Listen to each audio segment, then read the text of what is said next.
അങ്ങനെ ഒരു വിഷുക്കാലം കൂടി കഴിഞ്ഞു. വിഷു എന്ന് പറഞ്ഞാൽ കൈനീട്ടം മേടിക്കുക, അതാണല്ലോ അതിൻ്റെ ഹൈലൈറ്റ്. ഇപ്പോൾ 3, 4, 5 വർഷമായിട്ട് ഞാനും കൈനീട്ടമൊക്കെ കൊടുത്തു തുടങ്ങി. നമ്മളും ഒരു മുതിർന്ന കുട്ടിയായി എന്ന ഒരു ഓർമ്മപ്പെടുത്തൽ. കുട്ടിയല്ല, ഒരു കുട്ടിയുടെ അമ്മയായി. ആദ്യമായിട്ട് ജോലിയൊക്കെ കിട്ടി, സാലറിയൊക്കെ വാങ്ങിയിട്ടാട്ടോ വിഷുവിന് കൈനീട്ടമൊക്കെ കൊടുത്തത്. അന്ന് കിട്ടിയ ഒരു പ്രത്യേക സാറ്റിസ്ഫാക്ഷൻ ഉണ്ട്. അതുകൊണ്ട് ഇപ്പോഴും കൈനീട്ടം കൊടുക്കാനും കൈനീട്ടം മേടിക്കാനും ഭയങ്കര സന്തോഷം തന്നെയാണ് കേട്ടോ.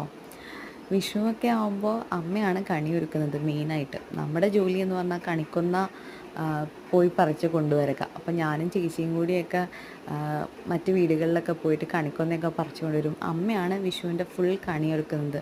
എന്നിട്ട് വെളുപ്പിന് എണീറ്റ് നമ്മളെ കണി കാണിക്കുക. പിന്നെ ഈ കണി വെച്ച് വീടിന് വലം വെക്കും കേട്ടോ. പക്ഷിമൃഗാദികളൊക്കെ ഉണ്ടെങ്കിൽ അവരും കണി കാണട്ടെ എന്ന് വിചാരിച്ചിട്ടായിരിക്കും. ഇപ്പോൾ ഇവിടെ അമ്പലത്തിൽ നിന്നൊക്കെ കണി കൊണ്ടുവരും. ഈ തവണ നല്ല കുറച്ചും കൂടി ട്രെൻഡി ആയിട്ട് LED ഒക്കെ വെച്ച കൃഷ്ണനൊക്കെ ആയിരുന്നു കേട്ടോ. കാലത്തിനൊപ്പം പോകണ്ടല്ലോ. അപ്പോൾ ഞാൻ പറഞ്ഞു വന്ന് ഞങ്ങളുടെ വീടിന് ചുറ്റും വലം വയ്ക്കുമ്പോൾ നമ്മുടെ പക്ഷിമൃഗാദികളുണ്ടെങ്കിൽ അവരും കൂടി കാണുക. അതേപോലെ കോഴിക്കൂട്ടിലെ കോഴീനെയൊക്കെ കാണിക്കും. തറവാട്ടിലാണെങ്കിൽ പശുത്തൊഴുത്തിലെ പശുക്കളെയൊക്കെ കാണിക്കും.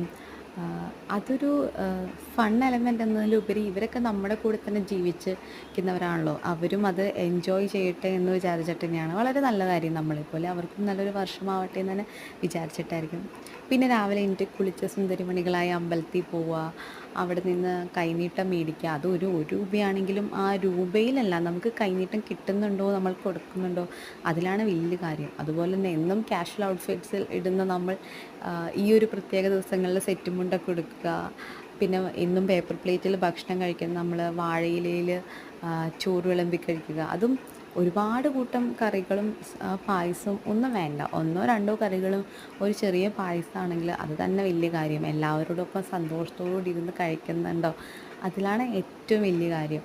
പിന്നെ ഒഴിച്ചുകൂടാനാവാത്ത ഒന്നാണല്ലോ ഈ പടക്കം പൊട്ടിക്കലൊക്കെ. എനിക്ക് പൊതുവേ പടക്കം പൊട്ടിക്കുന്നതിനോട് താല്പര്യമില്ല. പക്ഷേ ഈ കമ്പിത്തിരി, പൂത്തിരി, മത്താപ്പ്, ചക്രം ഐറ്റംസൊക്കെ ഭയങ്കര ഇഷ്ടമാണ് കേട്ടോ. കുഞ്ഞിലേ തൊട്ട് അതൊക്കെ ചെയ്യാൻ ഭയങ്കര ഇഷ്ടമാണ്. ഇപ്പോൾ നമ്മുടെ കുട്ടികളും അവരുടെ കസിൻസും എല്ലാവരും ചേർന്ന് ഇതിങ്ങനെ ചെയ്യുമ്പോൾ അത് കണ്ടിരിക്കാൻ തന്നെ രസമാണ്. ഇങ്ങനത്തെ ഓരോ ആഘോഷവും ഓരോ വർഷം കഴിയുന്തോറും അതിൻ്റെ മാറ്റുകൂടാതെ തന്നെ ആഘോഷിക്കും.